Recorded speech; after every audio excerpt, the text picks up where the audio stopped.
கதவிடிக்க வாழை மடல் திறக்க காதல் புரியும் இயற்கை.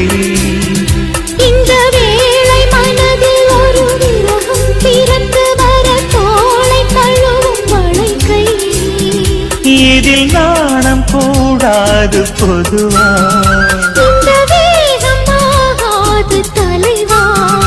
வரவும் செலவும் இனிமேல் நித்தம் நித்தம்.